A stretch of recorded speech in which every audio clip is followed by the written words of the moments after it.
In this video, learn how to improve your trading psychology, specifically how to handle that frustrating P&L killer, FOMO.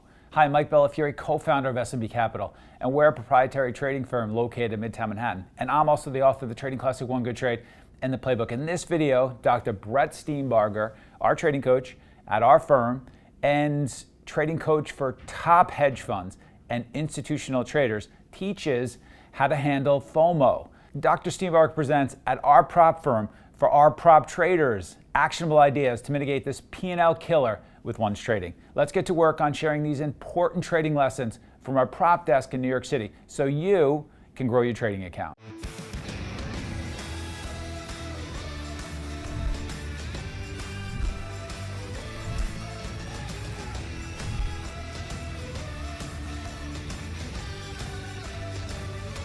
So we're going to be talking today about FOMO, the fear of missing out on trades, and we're going to be specifically talking about 3 strategies for overcoming FOMO.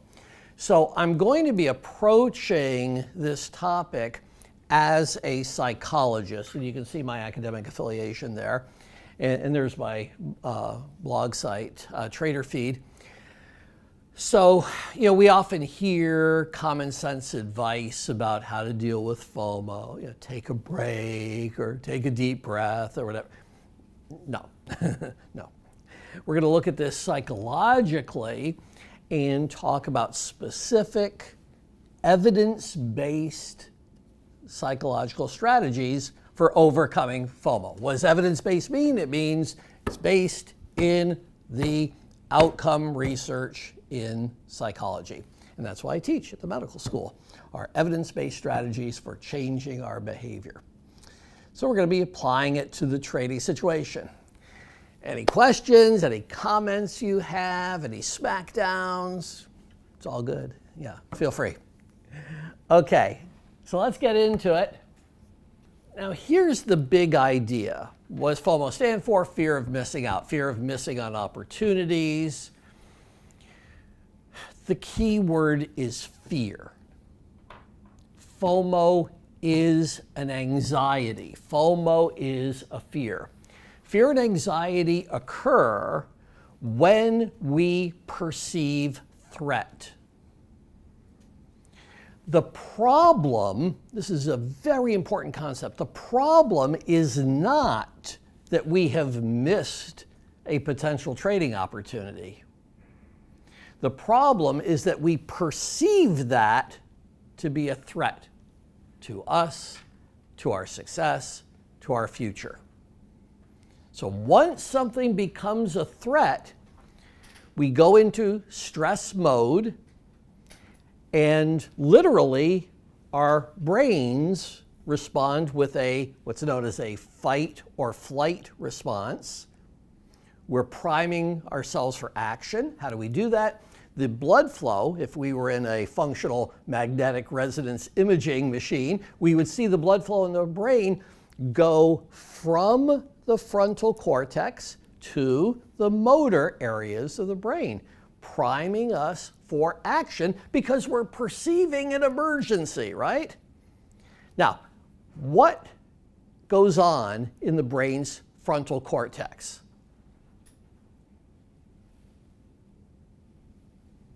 Higher level thinking? Higher level thinking, judging, planning, all the things we're supposed to be doing when we're trading well. The blood is flowing away from those regions of the brain into the action areas. So as long as we perceive threat, we're going to be shifting our blood flow to a more impulsive, action-oriented mode rather than focusing our mind. Okay? The key to overcoming fear is taking the threat out of the situation. We're always going to miss opportunities.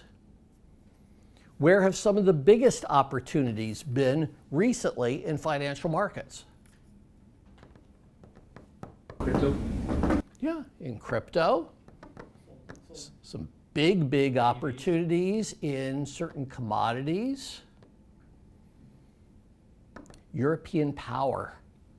I work with some teams that trade that. Some big moves. Guess what? All of us missed every one of those moves. Why aren't you upset? If you're afraid of missing out, you missed out on some big moves. Okay? You can only trade what you focus on, and none of us has perfect focus. So we want to take the threat out of that, which means we want to normalize that. Rescuing Molly Ruth. Molly Ruth is a cat that we recently adopted, very recently adopted. And she is from Thailand, and she's known as a cow mani, a rather rare cat. But poor Molly Ruth her owner died, and there was no one available to adopt her, and so she was placed in an animal shelter under not very good conditions. And she had never been in that sort of situation. She's in a cage, unfamiliar environment. She was really traumatized. She was really upset. When we went to see her, she was cowering in the back of her cage. She wouldn't let anyone near her. So we ended up adopting her, and the reason for it was my wife wanted to pick her up. And I said to her, don't do that. She's so fearful. You're going to really scare her. Well, my wife did pick her up because my wife's much smarter than I'll ever be. And so Margie picks up Molly Ruth. And what does Molly Ruth do? She starts purring and purring and purring because in the shelter, no one had been really loving her. So that convinced us, okay, we got to get this cat. But it's been a real chore. We have to create gradual experiences of safety for her. She's in this totally new environment. Everything is potentially threatening. So what we do is, and this is a key psychological idea, we tap into motivations that are stronger than the fear-based motivation. Now, for little Molly Ruth, what motivation is stronger? The motivation to eat, because she wasn't given very much food in the shelter. And so we took the food, the cat food, and I put the cat food on my fingertips and held it close to her. And she was hungry, and so she goes closer and closer to the fingertips, and she starts licking the fingertips and eating the food, and that gives me a chance to pet her a little bit and do that again. And so gradually, we create experiences of safety, experiences where she sees that the fear it's not really scary. It's not really a threat. We're taking the threat out of it. But we're tapping into a motivation that's stronger than the fear. She wanted the food more than she wanted to avoid us. Okay? So let's look at how that psychological principle can apply to FOMO. Okay, so the question is, what motivation is greater than P&L? Obviously, we're motivated to make money. That's a big purpose of trading. But if P&L is the measure of our value, of our worth, then anytime we lose P&L, anytime we go into drawdown, we're going to feel worse about ourselves. So that allows it to be a threat. We have to find a motivation that's greater than P&L. For successful traders, the motivation that's greater than P&L is the desire to learn and grow. The people who don't last in the business, it's all about making a quick buck. But the people who really become successful as traders, they're always learning, always developing. Some of the successful traders here at SMB, I worked with them when they were much younger. I know how they traded back then. I see how they trade now. They have learned so much. They've developed in so many different ways. And that's going to be true for you as well. And so they keep score with their learning. They keep score with their growth. and they keep longer term statistics on their trading. You're familiar with the statistics from TraderView. To document that they're getting better, they're trading more size, they're trading with consistency rather than just looking at their absolute returns. Because if they're consistently profitable, they're going to get more and more risk bumps. And that's going to make them successful in P&L terms. So they are measuring themselves on the basis of consistency of profitability, not magnitude of profitability. That learning and growing motivation is not threatened by the fact that we are human. We sometimes lapse in our attention and we miss an opportunity. Does that change the fact that we're learning and growing? I mean, it's a disappointment if we miss a good opportunity. I've traded since the late 1970s, to give you an idea age-wise. So I've missed a ton of opportunities. But if my goal is to be developing and learning and growing, it's a pothole. That's all it is. It's just a bump in the road. It's no longer a threat. So how we judge ourselves, how we grade ourselves, determines what is a threat and what is expectable. I love that quote. The secret to permanently breaking any bad habit is to love something more than the habit. Okay. There was a time in my life when I had some not very good habits. And I was not real happy with my life situation, and I was drinking too much. And it was right around that time that I met my wife and we started a family. And did I really want to be impaired for them? I mean, I could fuck up my own life. I certainly was capable of doing that. But I wasn't going to do that for someone I loved, and she had 3 children by a prior marriage. I certainly wasn't going to do that for children. That's not going to happen. So loving something more than the habit, in this case, loving your growth, your development, your future as a professional, that's so much more important than the day-to-day P&L. Okay, so let's go through 3 strategies, again, research-based strategies for overcoming any kind of fear or anxiety. The first strategy is known as exposure therapy. What we're doing in the first step of exposure work is we're training ourselves in relaxation. So we're teaching ourselves visualization. So we visualize something peaceful and relaxing. And while we're visualizing, maybe I'm visualizing myself walking on an empty beach and I'm feeling the sun and the waves are coming at my feet. I'm breathing very deeply and very slowly letting it out, very deeply breathing. And so with the slowed breathing, I'm slowing my body down. Now, remember, the fear response is fight or flight. If I slow my body down, that's the opposite physical response to fight or flight, right? So I'm slowing my body down and I'm focusing my mind. I'm not getting all frantic. I'm focusing my mind on something very peaceful and relaxing. Okay, that's stage 1. That's step 1 of the exposure work. Step 2 is we create what's known as an anxiety hierarchy.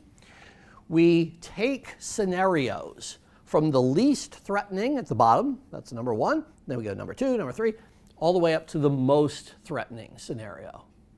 So like the least threatening might be, you miss an entry on a trade early in the session and you get back in a little bit later. Okay, I mean, it's not a huge threat, but it's a little bit frustrating. Number 2, number 3, number 4, you create different scenarios that would be a little bit more threatening, like a drawdown scenario might be a little more threatening. Or market starts to move and your screen goes dead.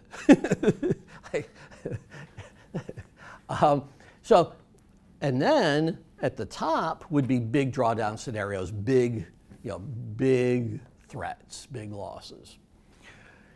So in the exposure work, you create this hierarchy, and once you have gotten good at the relaxation work, and that takes practice, and typically you'll be doing that for a week or more to get really good at it. So it's important to master that first. Then, instead of visualizing being on the beach and being all relaxed, you are visualizing the first item in your hierarchy, which is a frustrating scenario, something that has a degree of threat, while you're breathing deeply and slowly and keeping your body very still. So think about what you're doing. You are pairing the threatening scenario with the slowed breathing, and you're focusing your mind on that scenario. So you're staying focused and staying calm while you're vividly visualizing a threatening situation. Now, what's going to happen if you do that 1 time, 2 times, 3 times, 10 times, 20 times? What's going to happen? It becomes natural. It becomes automatic. It becomes natural. It's the repetition and the pairing of the repetition. The pairing of the threat with the relaxation response means they become paired in our mind. And so we learn a new connection. And actually, there are changes in blood flow as a result of doing this kind of work. This is the #1 psychological treatment for phobias, for PTSD, whenever people have significant anxieties. Okay?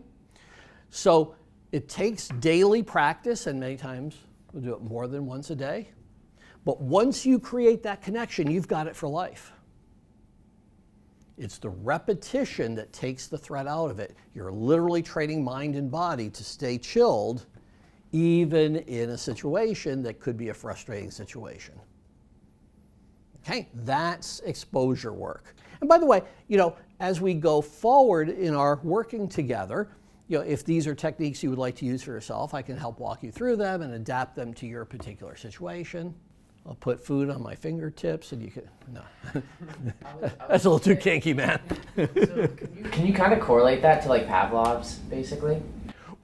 It's a very good question, and yes, because it is a behavioral therapy and you are teaching a stimulus-response connection. You can think of it in Pavlovian terms, and so it is a kind of behavioral training.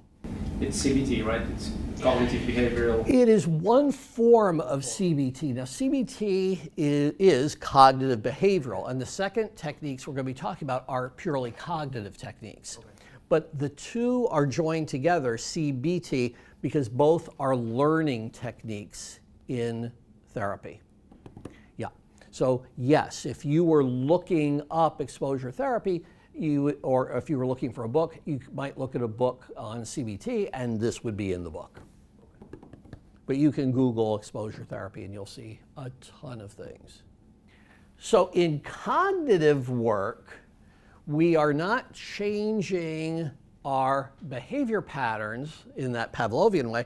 We are changing our thinking patterns. We're changing how we think about these missed opportunities. The idea being, as we talked about earlier, is that our thinking creates our responses. That if I view missing opportunities as a sign that I'm no good or I'm such a failure, or if I view it as a threat to my development, of course I'm going to react negatively. So the idea of cognitive work is that we can learn new ways of thinking. And we can process in our thinking, so it's not with the body and the relaxation work, it's by reprocessing in our mind, we can take the threat out of the event. Okay? The way that this is traditionally done is by keeping what's called a cognitive journal. And the journal consists of 4 columns on sheets of paper, A, B, C, D. Column 1 is A, the activating event. So that's the specific situation that got you upset. In this case, it would be missing the opportunity, right? B reflects your beliefs about that event. Your beliefs mean your self-talk. Why is this upsetting to you? I'm telling myself it was such a great opportunity. Other people, got the opportunity. I didn't. They're going to get, ahead of me in their development. It means I'm not as good as them. All the negative thoughts going through your mind, that's what you put in column B. Okay, so you're writing out the negative thinking. So you have the activating event, what happened, your self-talk, column B. C, and this is very, very important, are the consequences of the negative thinking. How is it making you feel? How is it affecting your future, your subsequent trading? I'm so bummed out and I'm beating myself up over missing an opportunity, I go ahead and miss the next one, So you are tracking the negative consequence. And some of the negative consequences might be that you're just stressed out, that you're unhappy, you're upset, but all the different negative consequences. And that's where you start the journal, is just with ABC. So that you get very good at recognizing in real time when activating events are activating you, and you're getting really good at identifying your negative beliefs, and you're getting very good at identifying the consequences of those. The idea here is that we change our patterns of thinking, we change our patterns of behavior, often because the consequences become so front and center to us that we just don't want to go back there again. Like, I can't keep doing that to myself. I can't keep beating myself up over missed trades because that's making me worse. It's making me unhappy. So interestingly, and this is something I teach to the students in Syracuse, one of our best motivations to change is hate. Because if we hate our negative patterns, we're going to push them away. We don't want any part of it. If I hate something, I don't want it in my life. Okay? You want to be so aware of the consequences that you hate them. That's what gets people in AA past their alcohol problems. At some point, the consequences build up, and I've lost my job, I've lost my marriage, I've lost my health. I can't do this anymore. I got to change. This is killing me. So that's what C is all about, and you get better and better and better at identifying the negative beliefs, but also emotionally connecting with the consequences. Column D stands for disputation. Means you're disputing the negative thinking. It's like you talking back at that negative thinking. And as I've written in a couple of my books, one of the favorite ways I have of doing the disputation is just to think about how you would talk to someone else you care about who is in that situation. Okay? So if someone who you're on a team and your teammate misses an opportunity, how would you want to talk to them? If you're mentoring them, if you're a teammate of theirs, how would you want to talk with them? What's that? You want to pick them up. You don't want to beat them down. You want to pick them up and You want to go to the next one. Yeah, it is a missed opportunity. You'd hopefully help them learn from it maybe, but you're not going to beat them down. There's more to you than this one trade. You would be encouraging, you would be caring, you would be supportive, you would be constructive. You would help them learn from it. The irony here is that many times we know how to talk with other people in those situations, but we have trouble doing that for ourselves. Column D is all about talking to yourself the way you would talk to a best friend. Talking to yourself, not in, like people talk about positive thinking. If you miss a great opportunity, no, it's not positive. It sucks. But you want to be constructive. The way I put it with the SMB folks is from everything, you want to take away a learning P&L. Sometimes we don't take a monetary P&L, we take a loss. But what do you learn from the loss? What has it taught you about the market, about the stock? What has it taught you about how you place your orders, how you size things? There should always, always, always, always, always be a learning P&L. And so when someone misses an opportunity, you would talk to them about the learning P&L. All right, what can you take away? How can you make sure it doesn't happen again? That's how you want to talk to yourself. That's column D. Okay? And imagine doing that every single day. A, B, C, D, A, B, C, D, A, B, C, D. You get very good in real time recognizing the negative thinking. You get very good in real time seeing the consequences, like I don't want to go here. And you get very good in real time reframing, talking to yourself more constructively, so that eventually you get to the point where you kind of like slap yourself, oh, there comes that negative thought again, but it doesn't disrupt you. You get really good at putting yourself into a more calm, focused state because you've taken the threat away from the situation.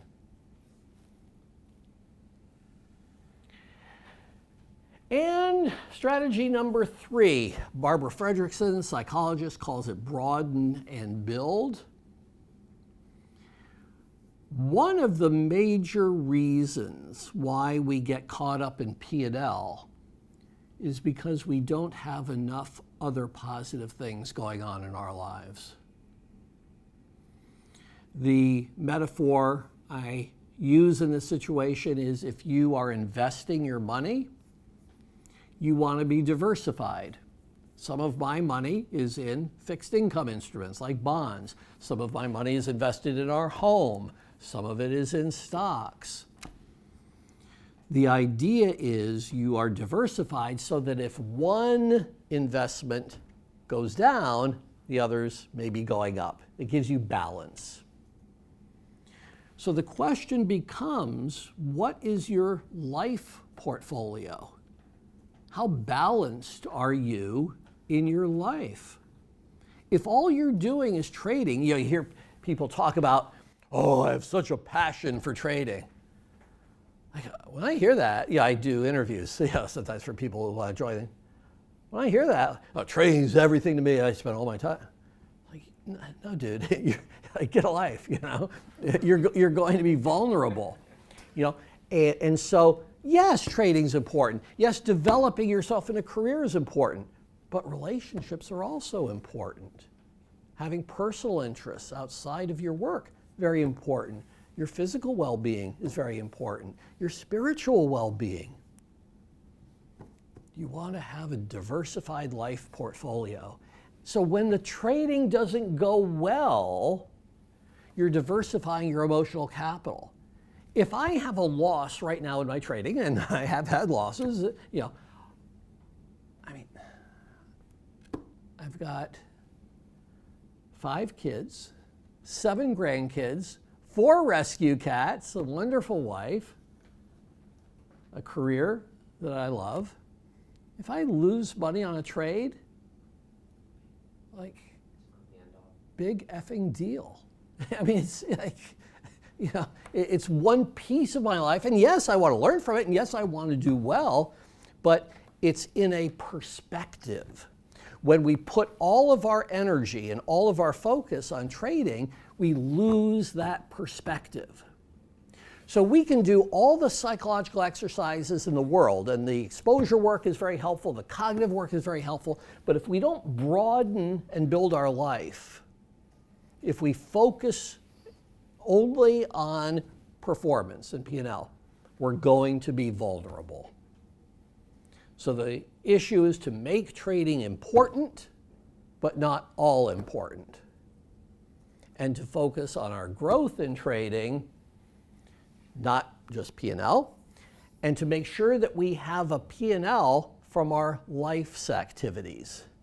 What's our day-to-day P&L in life?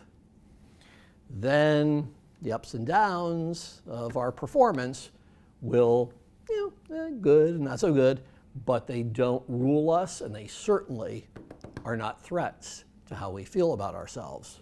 Okay, so in conclusion, what gets measured gets improved, Anytime you want to develop something, you want to keep track of it. You want to measure it. That's why the trading statistics are so helpful. But tracking yourself when you have missed opportunities, tracking how you respond to those, you're keeping that learning P&L going. So we want to focus on growth and improvement. We want to evaluate our trading relative to the opportunity set. So for instance, I've had occasions where I get into a trade, it goes my way, I've got some paper profit, and it all reverses. What does that tell me? It's not going in your direction. What's that? It's not going in your direction anymore. It's not going in my direction anymore, and quite possibly there's not enough volume and volatility to sustain a trending move. I've just learned something about that market or about that stock. That I thought we could go higher, I thought we could take out yesterday's high, let's say if I've been buying, and it reverses against me, and I say to myself, damn, that should have worked. It didn't work. Instead of getting frustrated, it's information that can help set up the next trade. Now, if it reverses violently against my position, maybe I'm going to reverse the trade. If not, if the volume's really low, maybe we're just in a choppy range. And I'm going to adjust my trading to trade reversal patterns. But the idea here is that we're evaluating our trading relative to the opportunity set. In a choppy, slow market, my P&L expectations won't be the same as in a nice trending breakout market. Okay? And finally, in terms of the learning P&L, what the research tells us is that you don't want to set, how we do the monthly reviews, you don't want to set like 20 goals for improving yourself. That's like what people do at New Year's time, It's like, by January 15th, they can't remember any of them. Just set a few important goals. What did I do well that I want to build upon? What did I do that needs improvement? And I'm going to work those every single day and keep score, keep track, and that's going to make me better each day, each week, each month. So the idea here is to set a few high priority goals and work them hard each week, each month, so that our learning P&L is front and center. And that helps us put our missed opportunities, and it helps us put our P&L into a broader perspective. We don't get too excited when we make money, and we don't get too down when we don't make money. A key to all these techniques is the consistency of working them and building new habits of thinking, building new habits of behavior.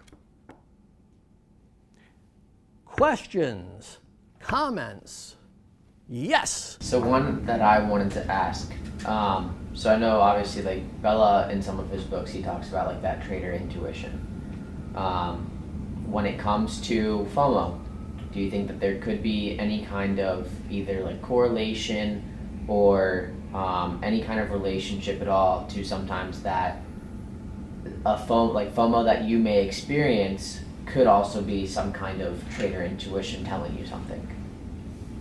If you think that, okay, I'm kind of scared to get into this position, I think it could go in one direction, but you aren't 100% sure, but sometimes you do have that trader intuition. And so I'm kind of wondering if there is some kind of either relationship or correlation to FOMO and that like trader intuition?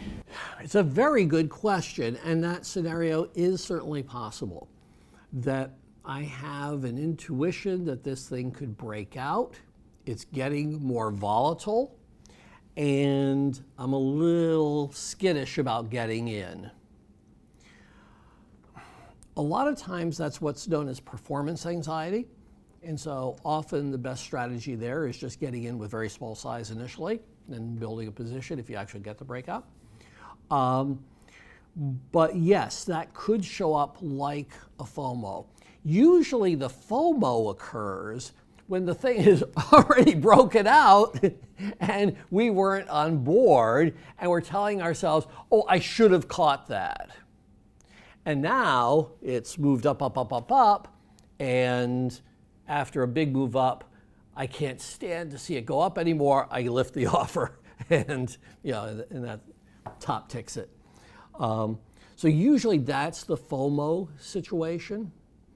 But your broader point that sometimes if we have a fear, there could be an intuition behind it, that's a legitimate point. FOMO will lead, if it's classic FOMO, it leads you to take bad trades. That's how you know FOMO. Yeah? How would you link the personality traits to FOMO? And what I mean by that is in terms of the big five, and especially with, for example, people, of course, who are high in neuroticism and probably have this problem more than others who don't. Right, it's a great question, Radu. So the big five, there are 5 dominant personality traits in the psychology research. And the tendency toward negative emotions, which is sometimes called neuroticism. The flip side would be emotional balance. Some people have a very even temperament, not a lot of highs or lows, and some people are quite emotional, and they have a lot of highs, they have a lot of lows, okay. And so someone who has lots of highs or lows certainly could be more affected by FOMO. The thoughts about missing out and so forth could happen to anyone. But if we're more emotionally reactive, then that could affect us more. There's also a big 5 trait called conscientiousness, which correlates with discipline and being rule-based and consistent. And I think if we had a very high degree of conscientiousness, we'd be less likely to act on FOMO. We may feel the fear of missing a move, but at the end of the day, we're not going to break our rules and go chase a trade just because we think we're missing something. So yes, personality does play into these things.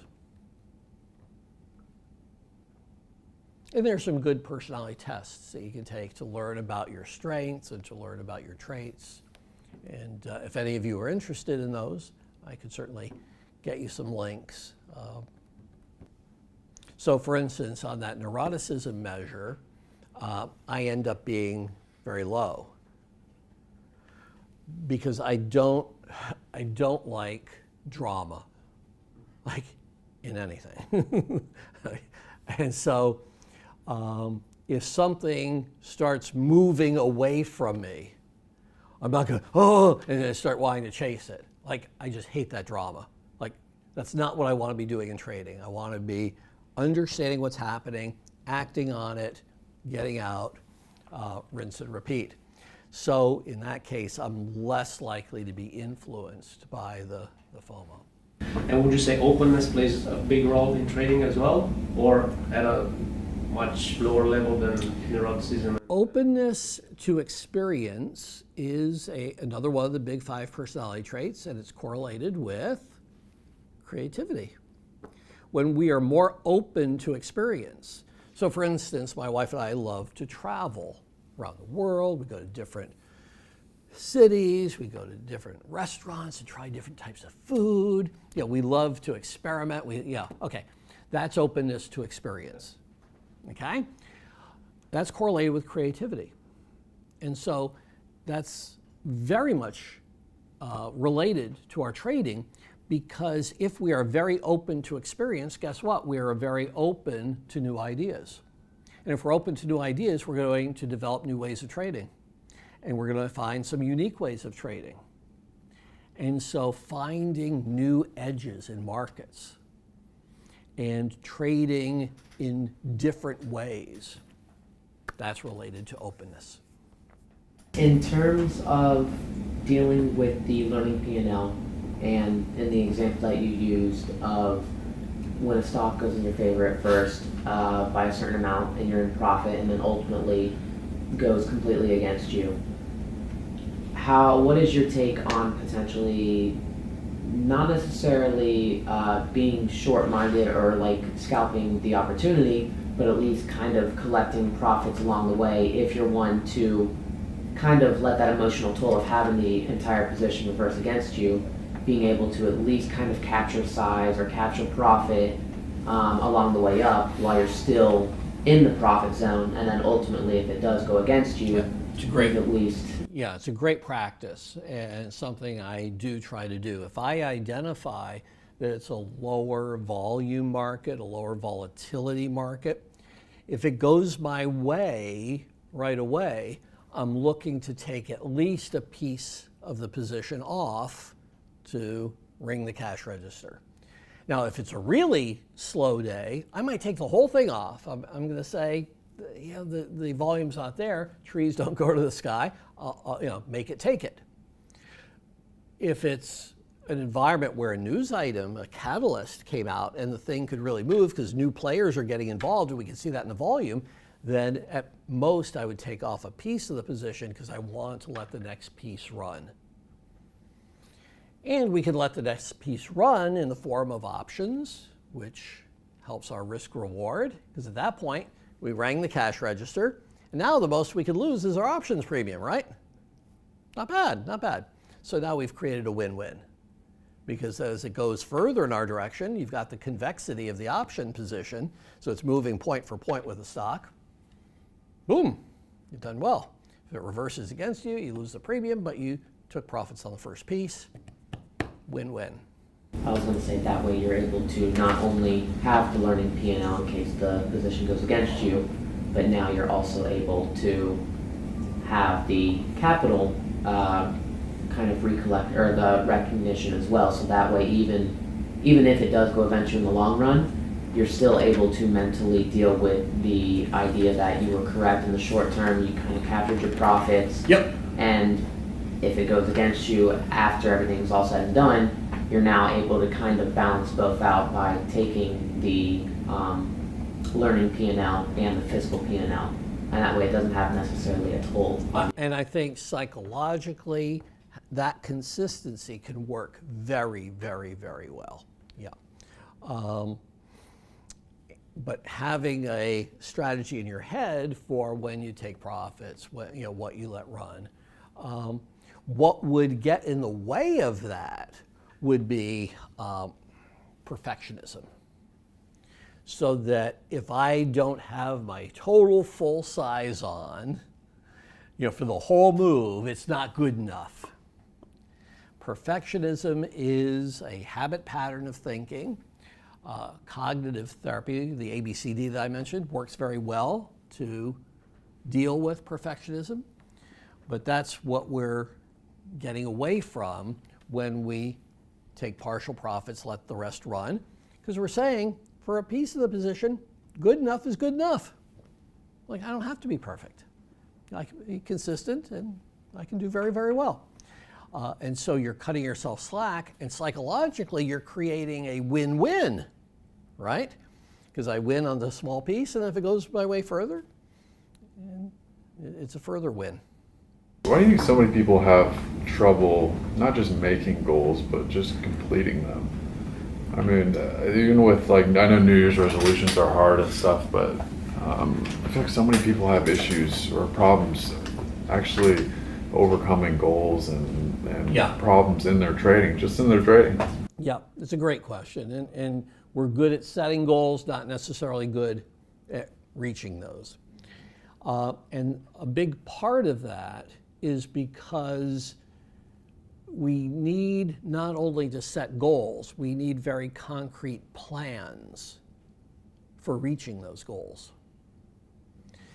And the plans are things that we have to do daily to build new habit patterns. So many times I look at a trader's journal and a trader says, well, my goal is to, I oversize positions, so my goal is to, not oversize things. My goal is to not overtrade. And so my response to their journal is, great, how are you going to do that? How specifically are you going to make sure you size things the right way? How specifically are you going to make sure that you are taking the right trades and not overtrading? And how are you going to measure that, and how are you going to keep score on that? So many times we don't reach the goals because we don't drill down and have very specific ways of working on those goals. Okay? So I have a goal that I want to improve the communication in my marriage. Great, that sounds wonderful. How am I going to do that? How do I improve the communication? Well, maybe by spending more quality time together. What does that mean? How would I spend quality time together? And how would we communicate in that quality time? Et cetera, et cetera, et cetera. But I drill down so that I have very concrete things to do each day to work on the goals. Every goal needs a detailed plan. Otherwise, if you have a goal without a detailed plan, what do you have? Wishes, a good intention, a good intention. That's all you got. That's all you got. And that's what a lot of traders' journals are, a bunch of good intentions. That's fine. That's fine. It's better than bad intentions. But that's not going to change behavior. Well, I think we're getting on in time.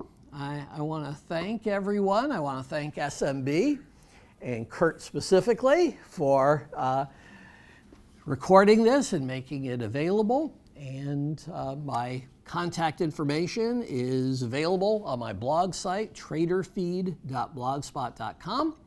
And I want to wish you the best in your trading, and may you miss many opportunities and profit from many more.